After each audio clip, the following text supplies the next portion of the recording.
Bismillahir Rahmanir Rahim. Alhamdulillahi Rabbil Alameen.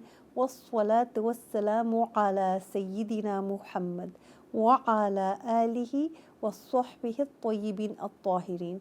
Assalamu alaikum, my dearest brothers and sisters, and welcome to this episode of Pillars of Islam with me, your sister Mehwish Akram Qureshi. In the last episode, I spoke about hellfire. Insha'Allah, in today's episode, I will talk about the Hawd and paradise.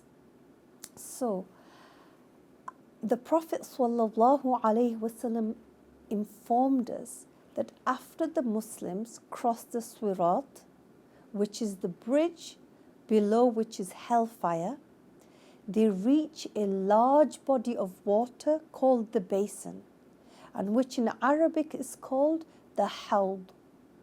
Now, every prophet has a basin of water from which his nation of followers drinks. The basin of the Prophet ﷺ is 1 month walking distance in length and width. Now, the basin receives its water from paradise, and in the Sunan of Ibn Majah, it mentions about this water from paradise. Ma'uhu ahla min al-asal wa ashaddu bayadun min al-thalj, which means, and its water is sweeter than honey and is whiter than snow.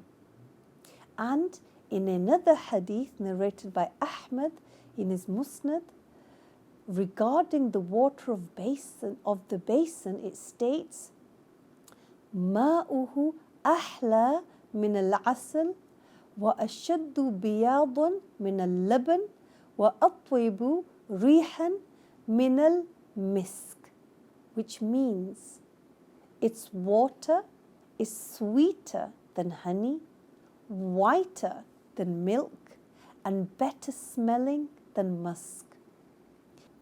And in a further narration mentioned by Imam Muslim in his Sahih, it is mentioned that the Hawd, inna hawdi ab'adu min aylata min adanin wa la'aniyatuhu aktharu min adadin nujum, which means, indeed, the Hawd of the Prophet ﷺ is wider than the distance between Ayla on the shore of Asham and Aden in Yemen, and its cups are more numerous than the stars.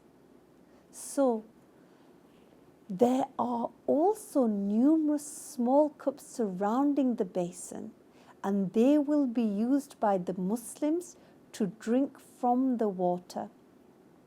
Those who drink from it are of two groups.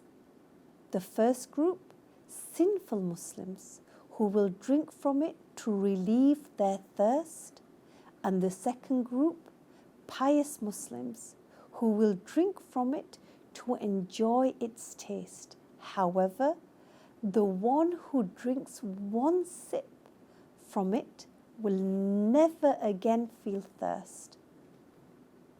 Just as the Prophet ﷺ, he mentioned in a hadith narrated by Al-Bukhari, وَمَنْ شَرِبَ مِنْهُ لَمْ يَظْمَأْ بَعْدَهُ أَبَدًا, and the one who drinks from it will not feel thirsty after it ever again.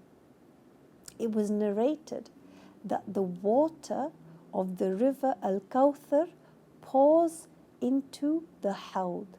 Now, Al-Kawthar is a river in paradise which Allah gave to Prophet Muhammad ﷺ to honor him.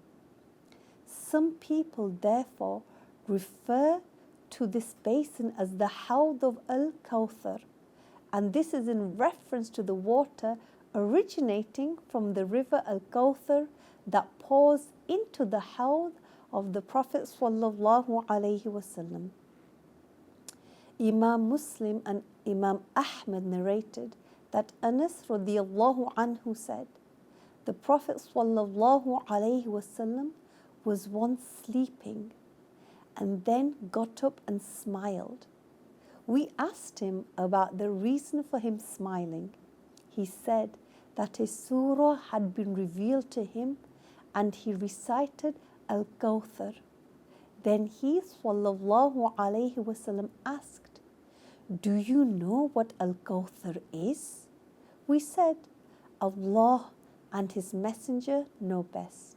He said, it is a river in paradise with much goodness which Allah gave to me. On the Day of Judgment, the members of my nation will come to drink from it, but some of them will be prevented from drinking from it. So I will say, my Lord, they are the members of my nation. I will be told, you do not know the bad things they committed after you. It is narrated by Al-Bukhari that some people will be seeking to drink from the Hawd and they will be turned away. And the Prophet sallallahu alaihi wasallam will say, my companions, my companions.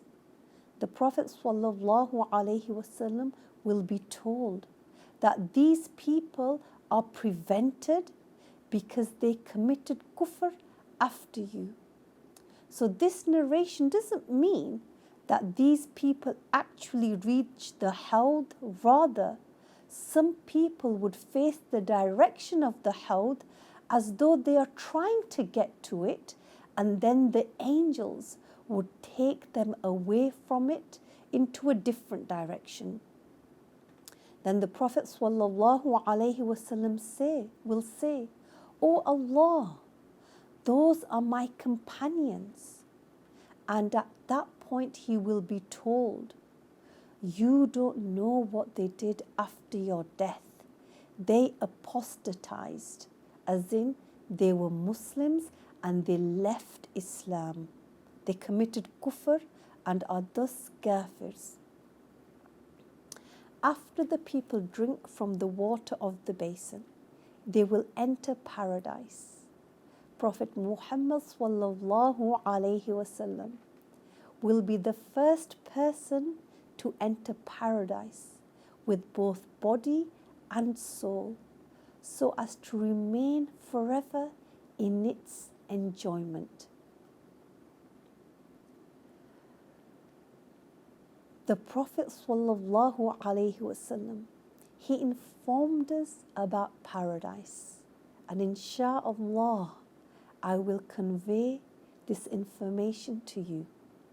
In Arabic, paradise is called Jannah, and paradise is much larger than hellfire, and it is located above the seventh sky without being connected to it. Paradise exists now, and it does not come to an end. Paradise is the place where people will live forever in enjoyment without an end.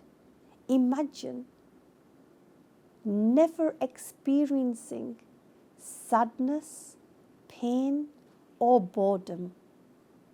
The Prophet sallallahu alaihi wasallam informed us in several hadith narrated that the Muslims will remain forever in paradise.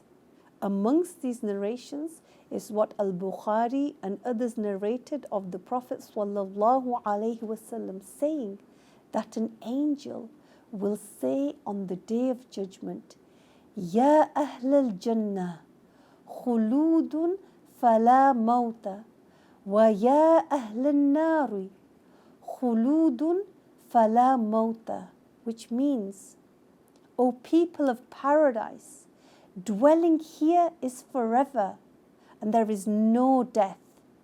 O people of hellfire, dwelling here is forever, and there will be no death.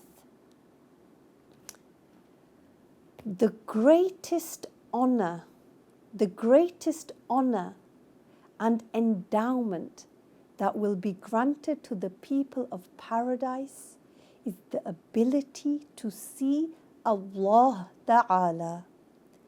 This seeing will not be as a result of looking in a direction, and it is not something that we can imagine.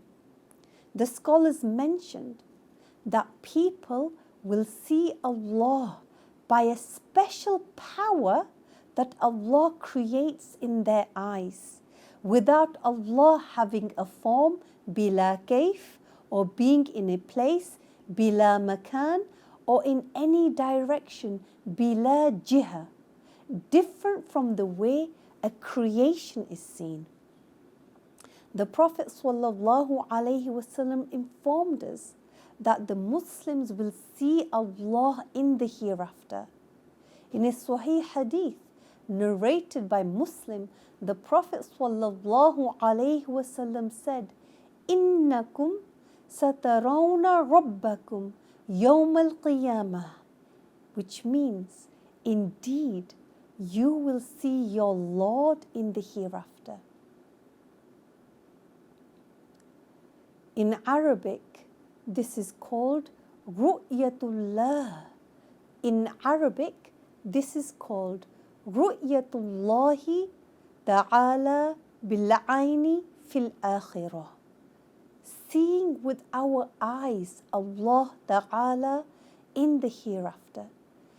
People will see Allah Ta'ala with their eyes, without Allah having a form, bila kayf, or being in a place, bila makan, or a direction, bila jiha. So different from the way in which a creation is seen.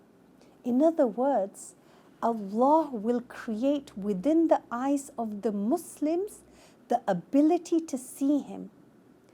So they will see Allah without Allah being in one direction, or in all directions, or in any direction, and without any distance existing between Him and the creatures. In other words, seeing Allah will not be as a result of looking in a particular direction. This is why people will not crowd each other to see Allah Ta'ala, as Allah is not like the creation and exists without a place.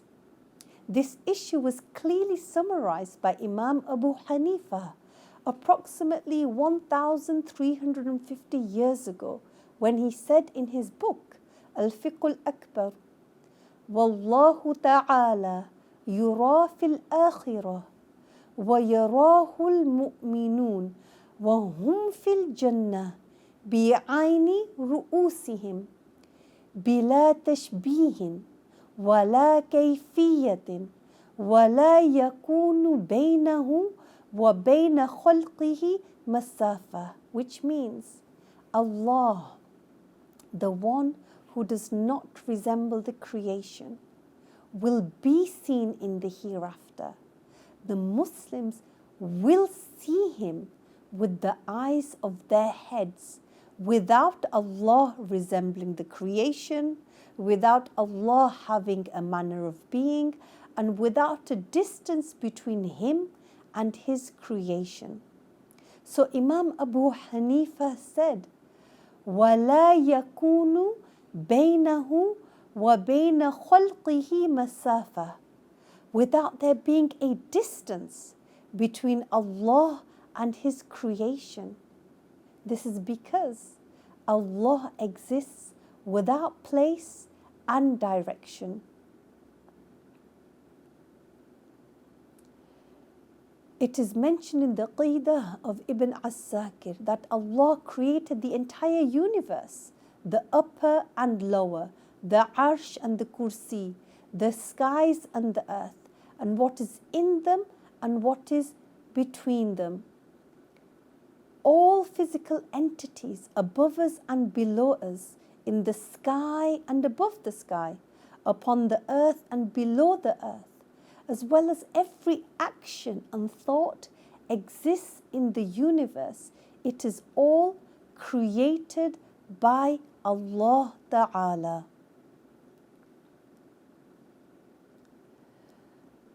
And subhanallah, Allah is the creator of everything. Allahu khaliqu kulli shay. As mentioned in Surah Az-Zumar, ayah 62, this means Allah is the creator of everything. Allah is the creator of everything. So the existence of Allah is without a beginning.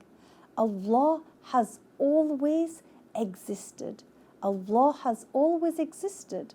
As mentioned by the Prophet sallallahu alaihi wasallam, كان الله ولم يكن شيء غيره, which means Allah existed and there was nothing other than Him. This hadith makes it very clear that Allah existed and there was no time, no place, no space, no direction, no up, no low, below, no right, no left, no earth, no darkness, no sky. There was no created thing, and after creating everything, Allah did not change or acquire any new attributes. This is why the great Hanafi scholar Imam Abu Ja'far al-Tahawi, who lived over 1,000 years ago, in his book on Aqidah about Allah, he said, تعالى عن الحدوث تعالى عن الحدوث والغايات والأركان والأعضاء والأدوات لا تحويه الجهات الست كسائر المبتدعات. This means Allah is clear of limits, components, limbs and small parts, and the 6 directions do not contain Him. In other words, above, below, left, right, in front, behind do not apply to Allah. This is because Allah is not in one direction and not in every direction. And this fundamental belief of all Muslims about Allah was summarized by Imam Dhunnun al-Misri, who died in 246 after the Hijrah. He said, مهما تصورت ببالك فالله بخلاف ذلك, which means whatever you imagine in your mind, Allah is not like that. And this fundamental belief is supported by evidence from the Quran. In verse 11 of Surah Ash-Shura, in the Quran, Allah revealed, لَيْسَ كَمِثْلِهِ شَيْءٍ, which means there is absolutely nothing like Allah. There is absolutely nothing similar to Allah. So this ayah teaches us that Allah is not a body and He does not have bodily attributes. So, as Muslims, the Muslims' aqidah is that Allah does not have eyes, does not have hands, does not have fingers or legs or feet or size or shape or limit or color. Allah is not a physical light. Allah is not in one direction and not in all directions. He does not have a soul. He does not have a son or a daughter or a mother or a father. Whatever we imagine in our minds, Allah is not like that. Allah is not like that. So nobody should be confused by certain mistranslations, and there are mistranslations of other verses of the Quran or Hadith, because the Quran and Hadith do not contradict each other. So the Muslims being granted the ability to see Allah is something that we believe in, but without trying to imagine. Because whatever we imagine in our minds, Allah is not like that, because whatever we imagine in our minds has a beginning and an end, and Allah does not have a beginning and does not have an end. Allah revealed in the Quran in Surah Al-Imran, Surah 3, part of Ayah 133, about paradise. وَعِدَّتْ لِلْمُتَّقِينَ, which means it is prepared for the pious people.